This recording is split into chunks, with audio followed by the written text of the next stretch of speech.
Now I'd like to introduce Fabio, who is going to introduce our keynote speaker this morning. Thank you, Fabio.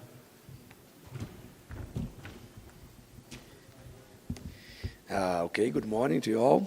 Now I introduce Yara Barros. Yara Barros is a biologist with a PhD in zoology from UNESP. She coordinates the Jaguars of Iguacu project and Brazil National Action Plan for the Conservation of Big Cats. She's a research associate at the Instituto Pró-Carnívoros. Yara has served as president of the Brazilian Association of Zoos and Aquariums.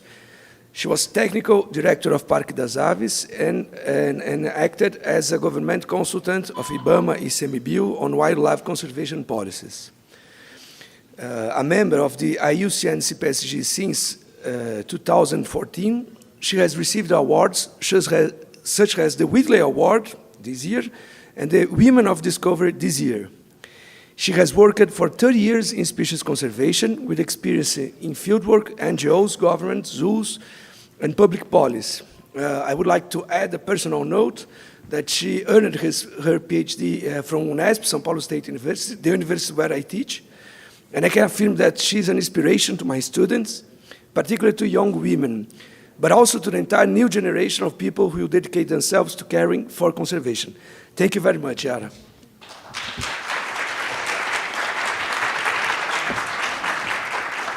Hi, thank you. Thank you very much, Fabio. Thank you very much for inviting me. It's so good to be here after so many years without coming to CPSG meetings. I'll talk a little bit about jaguars, my preferred species in the world, the most amazing species in the world. I'm sure you agree. And we've been working with this species in Iguacu Falls.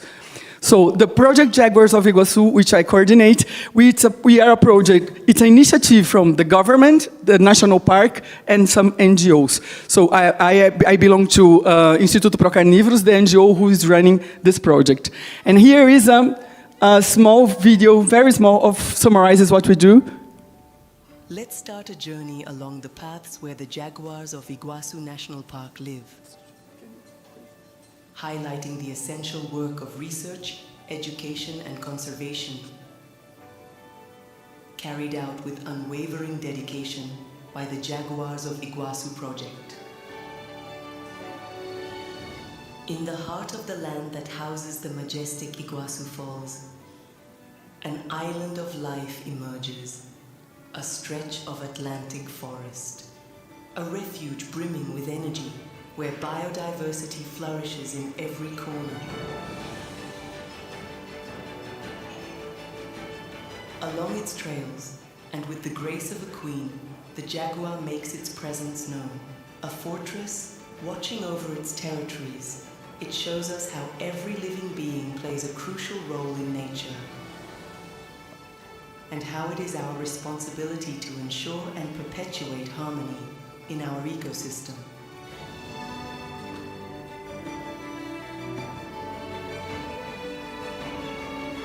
For years, it faced threats that nearly wiped out its existence. Relentless hunters, habitat destruction, and conflicts with humans. But nature, when protected, has the power to regenerate.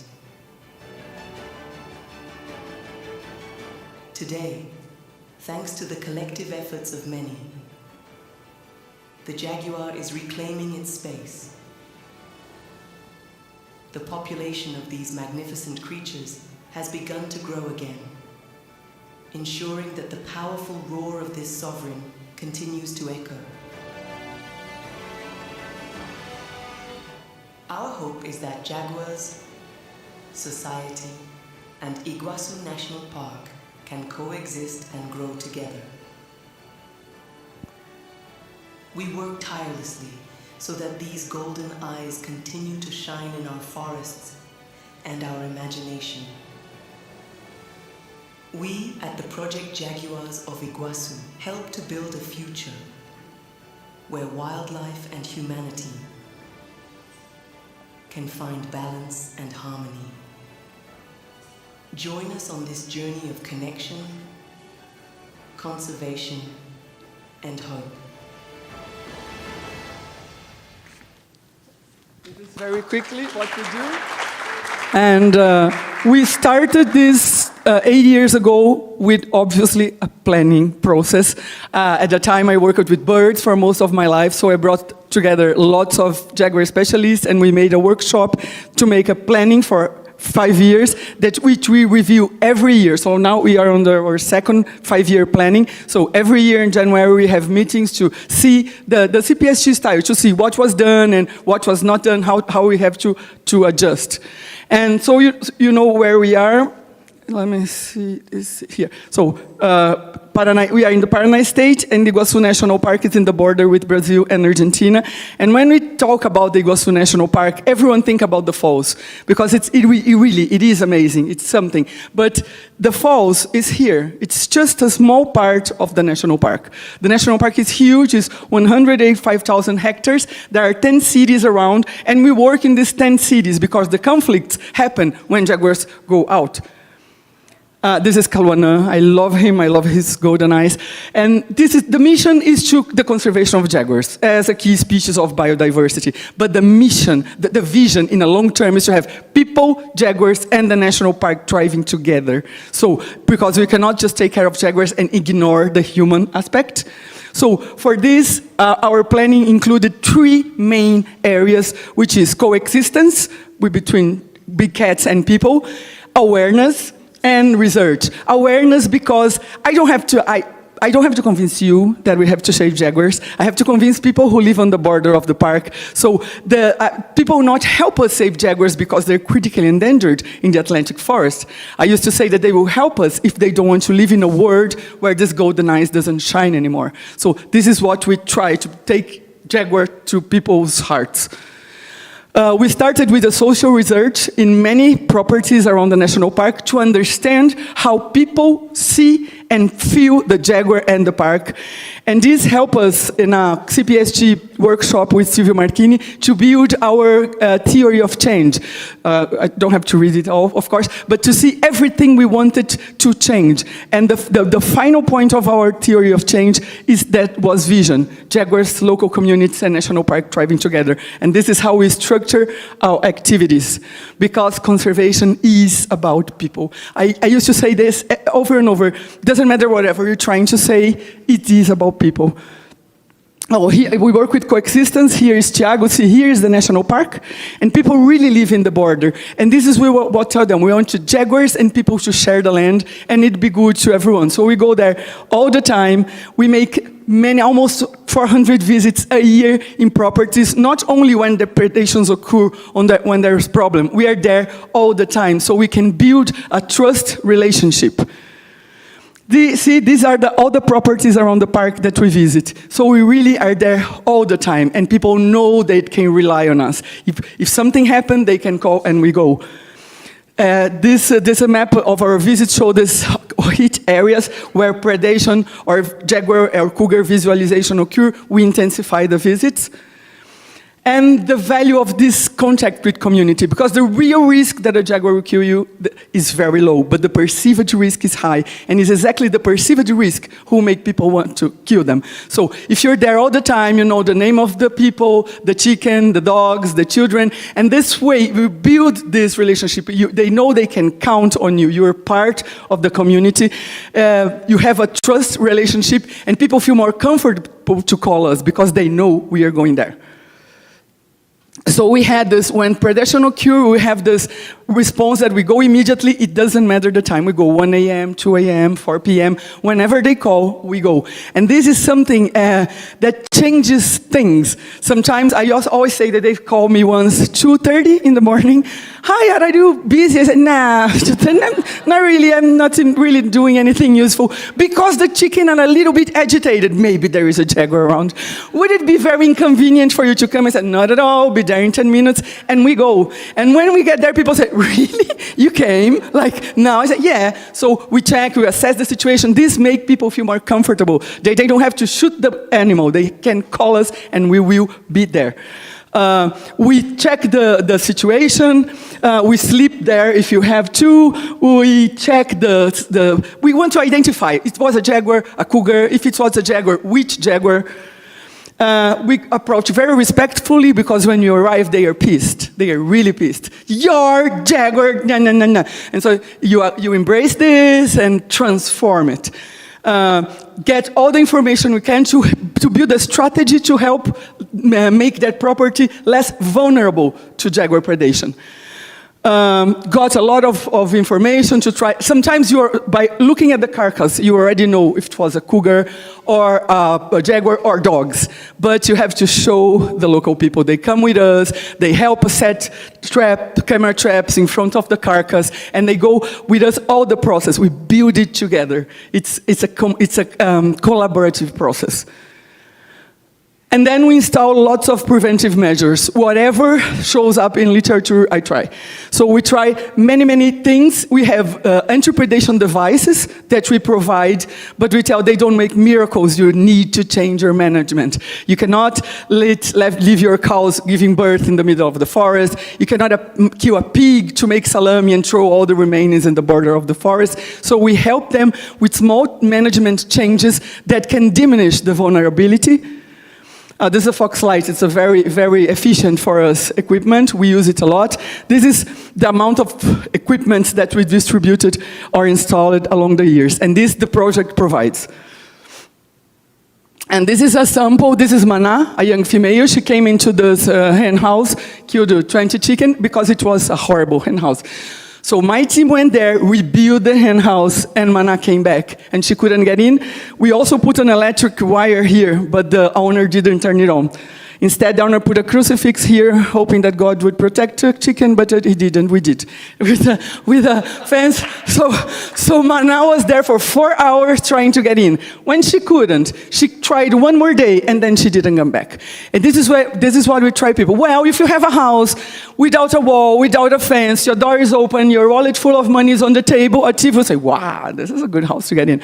If you build a wall, put a fence, put cameras, no, maybe it's too difficult. So this is what we try to tell them. It's not about removing the animals. It's about making the place less attractive to the animals.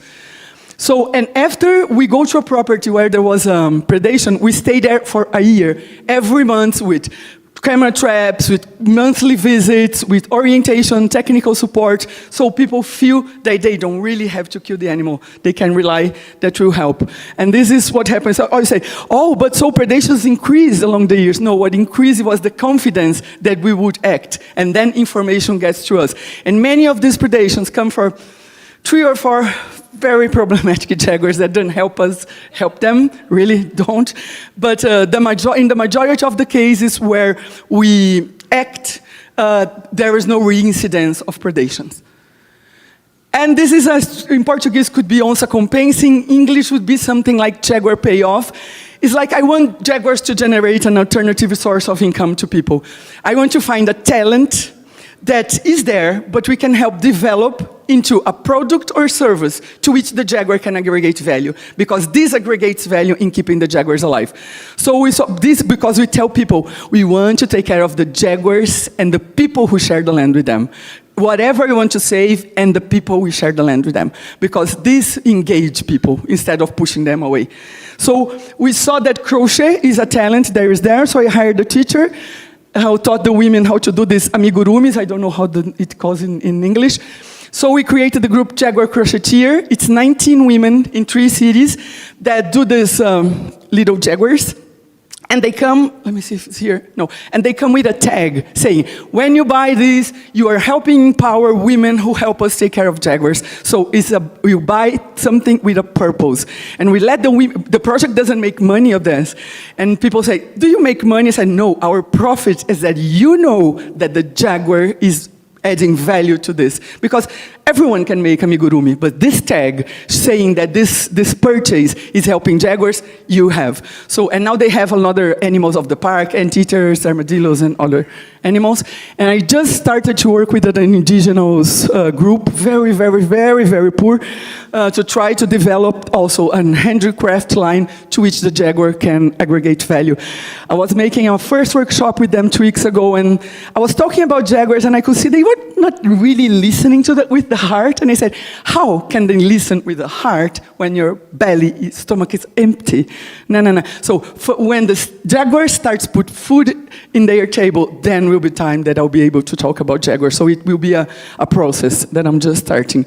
This we call scratching the future. Also building hen houses, safe hen houses, when in places where, with a partnership of the zoo in Foz, Eco Park, where jaguars attacked. So now we give a stamp to put on the egg, so they can sell eggs to which the jaguars add value. And also it's about food security. And we know that the work we do saves jaguars' lives, but I like to show this because this is a very clear example. Here is Brazil. Here is Argentina. I call it the whale tail. It's outside the national park in Argentina. It's a city called Andresito, and we had a female economy. She started to predate livestock, dogs, and people start to get very angry. So my team went there and started to work with rangers, with local people, NGOs, how to manage your property, how to diminish your vulnerability. While they were there, Economy killed a pig in a property, and the guy was super angry. He used the pig as a bait, climbed a tree with a gun. He filmed this and decided to shoot her when she came for the pig. And when she came, he was about to shoot it, and maybe I'll let them help. And then he called us. We went there together with Proyecto Yaguareté, because this is in Argentina. We work very closely with Proyecto Yaguareté. We used to say we are two projects divided by a river, united by the jaguars. And we were using that pig. We captured her that same night. She's huge. She received the collar, and she was translocated to a nearby area. Oh, but wouldn't she come back? Yes, but this buy us time to change his property in a way that is not vulnerable. And today, Economy is alive with 2 cubs because of this intervention. And what is amazing, this is the guy who was with the gun on the tree to shoot her. She was captured on my shift, and I was waiting. People arrived to anesthetize her, and I told him, listen, I don't know who you are, but for me today, you are a hero. Because you could have chosen the easiest way, would be shoot her, hide the body, we would never know. But you chose the most difficult way, which is give us a chance of together solve this problem. Then you come here and feel her. So he was, because really touching a jaguar is something, it's amazing. And then he was there touching her, and he was crying. So I'm sure that now if Economy comes back or other jaguar shows up, instead of climbing a tree with a gun, he will call us and Proyecto Yaguareté to help. We do a lot of awareness activities. We have a car that we call Jaguar Mobile. And so we go to schools, we go to everywhere where there is people gathered together. We are there with our booth talking about Jaguar. I make this joke that if a child decides to make a party to baptize the dolls, we are there talking about Jaguars.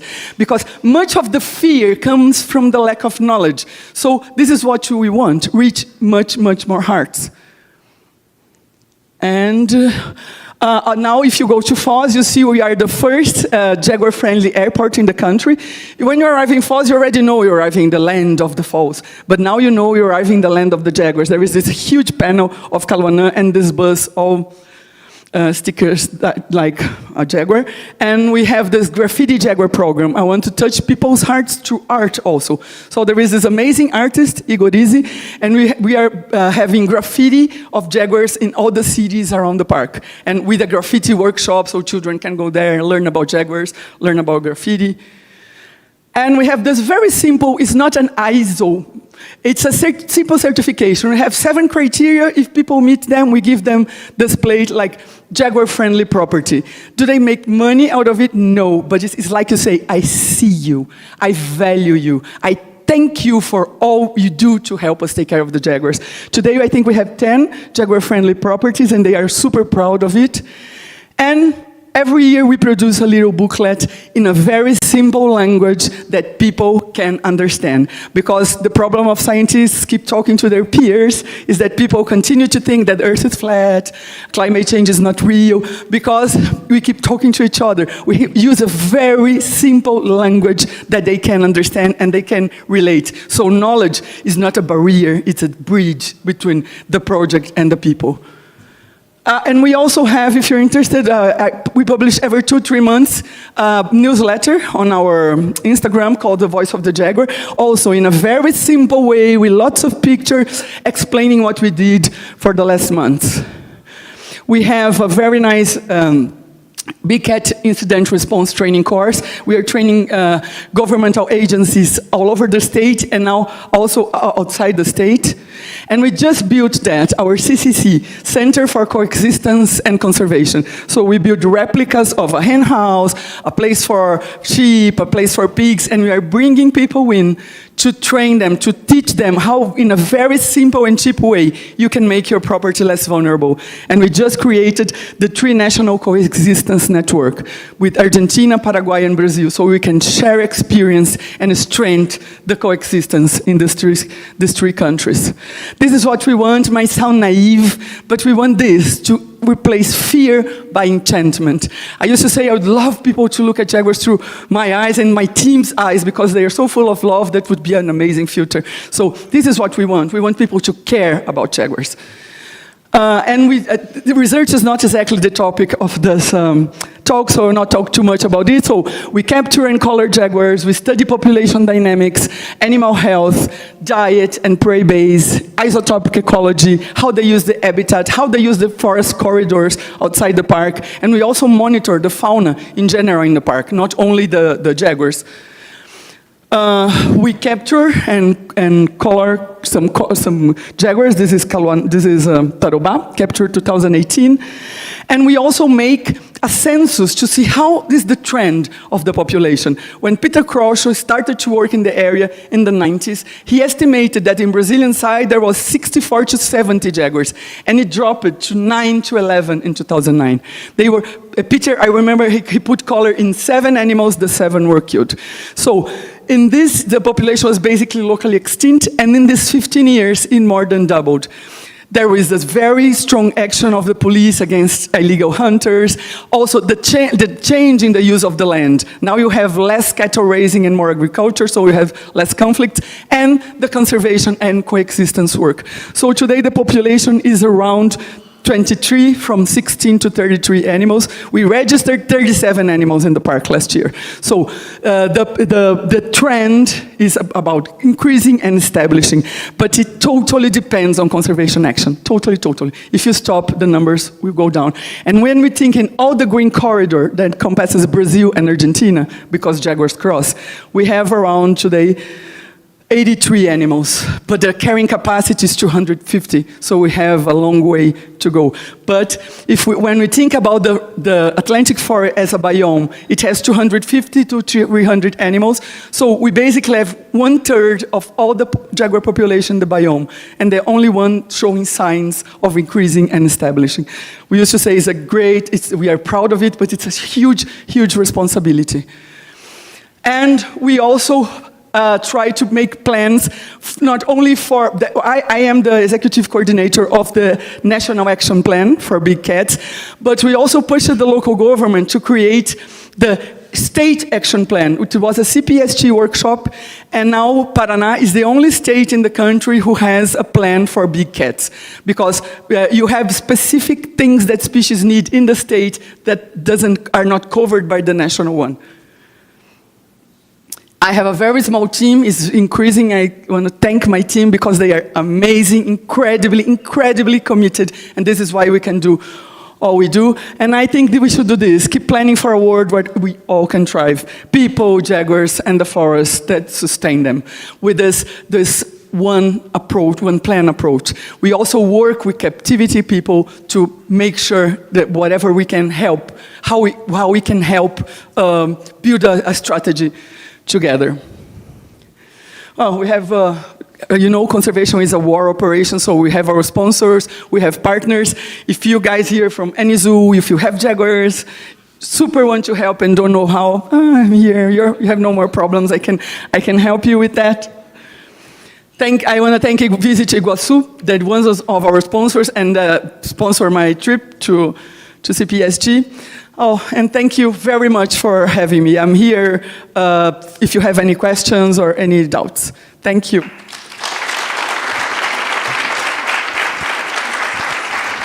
you take some questions? Okay. Yeah. I just wanted to say, thank you to Yara. Like she's a CPSG legend, and when we asked her if she would come, I thought there was no chance that we would get her at all, and she said yes straight away. which was awesome. But now I know I just have to call her and say, your Jaguars are bothering my chickens. And she'll be there exactly. right away. That's all it takes. Easiest way. Yeah. But we're going to move the next 15-minute slot to later in the day, so that, because I know that people will have questions for Yara, so we wanted to make some space for that. So if Yara, if you're okay to take some questions, I'm going to take the mic around the room. Can you do that one? Any questions for Yara?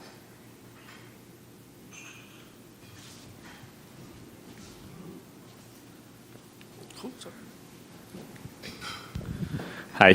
First of all, congrats on all the hard work. That's really, really amazing what you've been doing there. You mentioned that you deal with attacks from jaguars, pumas, and then you said other species. Could you care comment on which species are in a model that are cats and how you're dealing with that? Is like a different approach? If it's not only cats that are having like this human and wildlife conflict? Oh, for hen houses, for example, you have ocelots. There are 6 wild cat species in the area. So you have ocelots, you have wild dogs, and many times you have feral dogs that predate on livestock, and people blame jaguars and cougars. So we deal with any kind of conflicts involving carnivores, basically. We do our research on jaguars mostly and cougars, but conflict is a conflict, so we try, because many conflict with other species jaguars can be blamed for, we also work on it. Perfect. Thank you. You're welcome.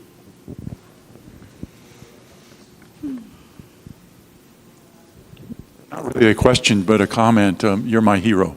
Oh, thank you very much. Thank you very much. It's not me, actually. It's a whole team of amazing people. Yeah, no, it's really incredible, Yara. It's a really, really amazing talk. So just to kind of build on that first question, I mean, you don't have to get into anatomical detail here, but I'm kind of curious how you can tell the difference between, oh, this is a cougar attack or this is a jaguar attack, and kind of related to that, then, do you have problems with people saying, oh yeah, it was a jaguar that did this, when in fact, yes. you know, because that happens with wolves in the United States all the time. Yeah, because jaguar usually kills biting here and start eating here, and cougars, they are not as strong as jaguars, so they bite here or here and start eating the back. And dogs make a mess. They bite here, here, here. So sometimes, and also cougars, they cover the carcass with leaves, and jaguars don't. Oh, wow. So if you see a carcass fully covered, it's a cougar. And you see the pattern of eating, it's a jaguar. And when you see bite, honey, it was a dog. No, it was not a dog. Wow. Then you put cameras, and sometimes it's his dog. Because many people around the park, they really don't, dogs are some useful things that they keep to the property safe. They don't feed them, they don't give water, they eat if they hunt, so they live in a very bad shape. This is why we also have a problem called dog starvation. We are vaccinating, we are teaching them how to take a better care of dogs. So the pattern of killing and eating is different. And the fact that we put cameras, we can also identify the type, which jaguar was it, because of the pattern of the really? prints. We know exactly who was. Do you have financial compensation programs at all for that? I know that's hard. We don't, because we thought, first, we don't have money for that, which is a good thing. Yeah. But also, we don't think that as a methodology is good, because if you just reimburse, they will never invest in increasing the management. Now, we work in a property that in 30 years, the guy lost 1 cattle to C3, old jaguar. And in 1 week, he lost 9 because he forgot to vaccinate. And then bats bite, and they died of rabies. So if you just compensate, they will not do anything to increase the management. So this jaguar payoff is something to make jaguars add value, but not by compensating. What we try to assure that it doesn't happen again with anti-predation devices and help to change the management. Thank you. It was a very inspiring talk. Have you had experience replicating on a smaller scale in Brazil some of the efforts you're doing here, like with other partners, because it's very interesting. So, but maybe in other areas they won't have the same amount of resources, but they can do something. Have you had some experience? Yeah, because I have two people, Thiago and Aline, in my team that work with Coexistence full-time. And they are giving training courses in many places in Brazil to many other projects. Yeah, our information is totally available. We have manuals. And now with the CCC, the idea is to bring people from all over the country for training. So yes, I know it's not very easy because it's really, you have to be available to go, because if people call you, oh, there is there's a call died here, say, okay, next week I'll stop by and give a look. They'll never call you again. They'll just shoot the Jaguar next time. So, and it's not everyone who has this availability. And you don't need too much people, you need committed people, because we work in this huge area with 5, now we are more, but we are 5 people. So you really have, you don't need a life, right? You just go and when you're called. So yes, we try to replicate because I think it's something that works. Including now we are training the people from Argentina in this methodology. Hi, Yara. Amazing talk. As always, you make me want to give you my entire salary for your work every time, which won't help. You are a small team doing an insane amount of work. What are the barriers that you faced to growing your project to upscale? I mean, working with partnerships, but within your own team, what are the barriers to growing your team? Money. No, because as we were talking many times, when you have there are grants or there is some money available, the last thing people want to give money is to pay staff. Oh, you should be using better this money with equipment and other stuff. No, the best use you can make of a grant is a well-paid and committed staff.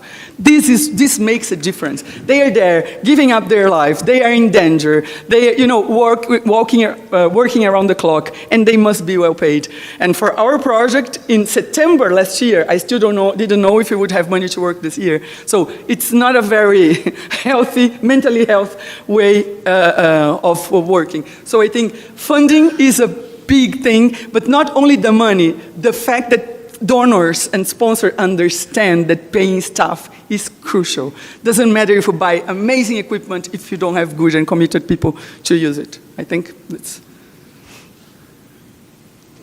Okay. Thanks for a great talk. And this is a little bit related to the scaling up question, I think, and to behavior change, the way that behaviors change.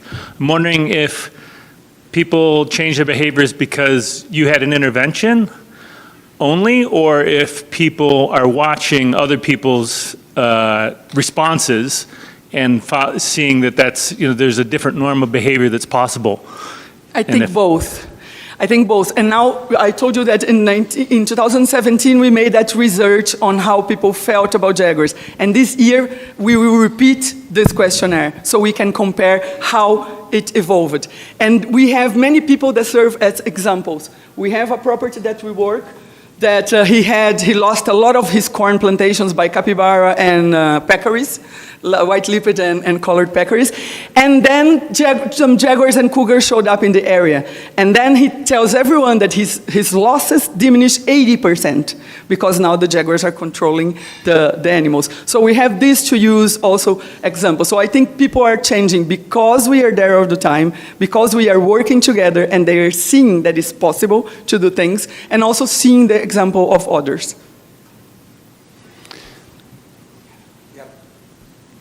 Thanks, Yara. It gives us massive hope the work that you and your team are doing.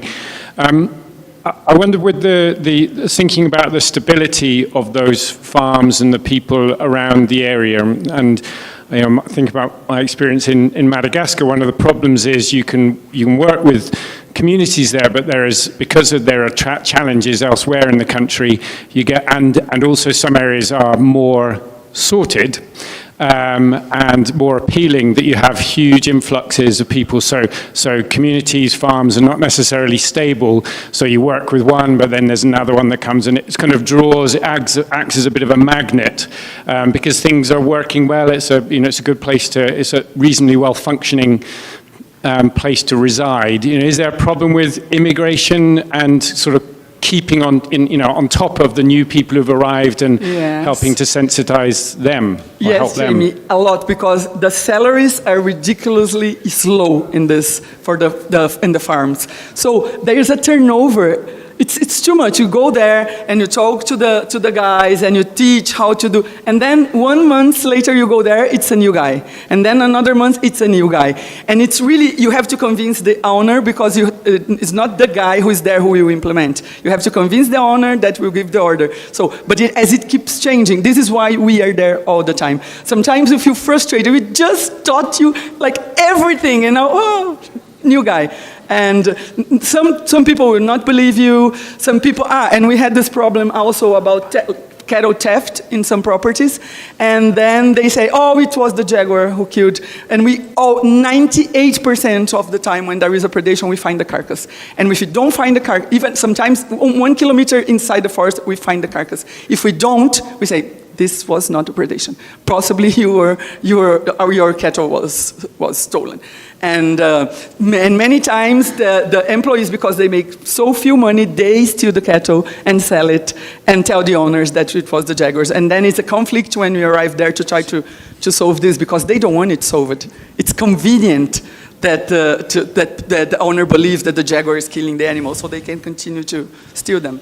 So it's a challenge, and it's not you worked in a property, okay, it's the next one. No. It's always, because the turnover is huge. Hi, Yara. Thank you again for an inspiring talk. Your talk focused very much on the threat to people's livelihoods and people's livestock. But I was wondering how much you have to deal also with the perceived threat to people. You said they don't really attack people, but that doesn't stop people having fear. Yeah, the perceived risk is very high, and we work with it constantly. Because it's very easy to tell to someone who lives in the city, oh, come on, if you meet a jaguar, the tendency is that jaguar will run away from you and not to you. But if you cannot tell this to a guy who lives in the border of the forest, because the chance of meeting a jaguar or the jaguar could kill his kids is real. So we work by talking to them about jaguar behavior, and we are just now in the whole country designing a campaign called We Are Jaguars to deal with the fear that people have, to try to change it, to turn it, but it's difficult. And sometimes we think we are doing well, and then 3-4 months ago, I don't remember, a jaguar killed a man in Pantanal because the guy was feeding the jaguar. By the river. He was attracting the jaguar very close to him with fish and treating him like a pet, and eventually he was killed. So everything that we were doing, the speech, and it's chaos. This news never dies. It keeps. Every time I say, guys, if you meet a jaguar, he will run away from you. But what about the man he killed? So we are dealing with that all the time, because fear is a very powerful thing. I used to say, when I mentioned threats to jaguars, well, deforestation, habitat fragmentation, hunting, and fear, because fear is a powerful threat, I guess. Fantastic work, Yara. Thank you so much for sharing.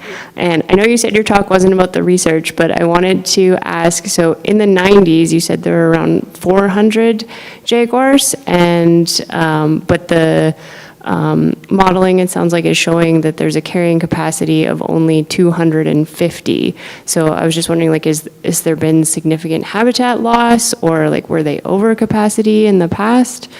No, I think in the past, the numbers dropped because of hunting, especially retaliatory killing, and also their main prey, which is the white-lipped peccary.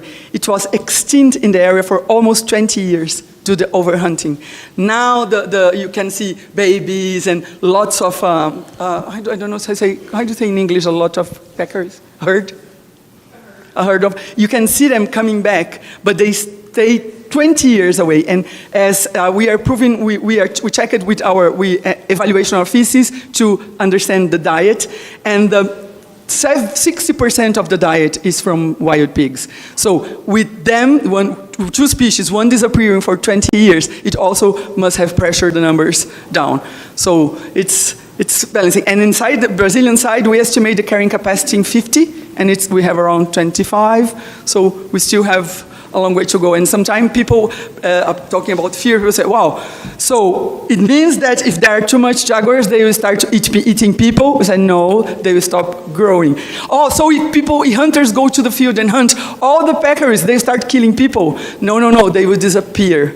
Because we used to say, before this accident with the man, say, no, he doesn't need crab, they don't need crab, they don't need junk food, so we're safe. No, we cannot use this anymore. But just to say, we are not on the menu, and the few accidents usually are due to some human interference, like we kind of end up provoking it.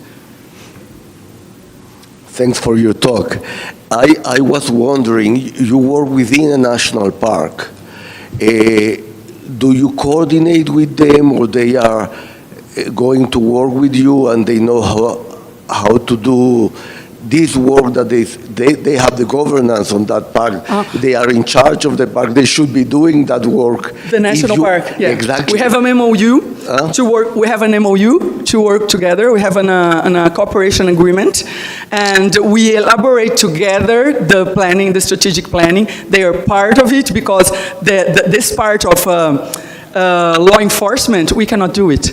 I can only tell you, please don't hunt because the meat who fills your plate empties the forest. But I cannot arrest hunters. We have this policy: if we find a hunter in the forest, we say, hi, goodbye, good morning, go away, because we cannot do anything apart of being shot. So yes, we work together with the national park. This is a program developed in partnership with the national park. We had meetings every week. We are inside. We have meetings every week. We are considered as part of their team, and we participate on their strategic planning with the actions for Jaguars. So yeah, we work closely together. It's impossible to do not. Yes. And do you think that in the future, if you go away, they will be able to do the work that you do? No. This is why they need partners. They need partners. Doesn't have to be exactly us, but yes, someone must join them. It's not something that the national park can do because of staff, because of resources. We are 100% dedicated to that. So, and it's a good partnership that we do it together. Thank you. Last question. Thank you so much. I wish we could replicate you and just put you all over the world where we have these human-wildlife conflicts. Biobanking, Ayala. Exactly. So, so you had mentioned the plan, and it sounds like you and your team take the planning very seriously. You do regular check-ins, which is really great to see. How close do you see what you're actually doing and the success that you're achieving aligned with the plan? Are you meeting what you wanted to achieve in the plan? Are you exceeding it? Are you kind of falling behind? Where does it actually fit the reality with the planning? Usually we are meeting it, because every January, February, we check all the actions in the action plan and make a check-in. Most of the years we are able to do, and some things we said, oh, this, for example, we had an idea of having an app to identify, well, we have a stupid idea. And it looks like a nice idea during the planning, and then the other year, no, let's take it out. And some things we haven't thought during the planning process, and then it came up during the work time. So next year, when we revise we do the monitoring of the implementation of the strategic plan, we add this action. So I think most of the years that we check, we can have most of the actions that we proposed done. Most of them. Okay, thank you guys very much. Thank you.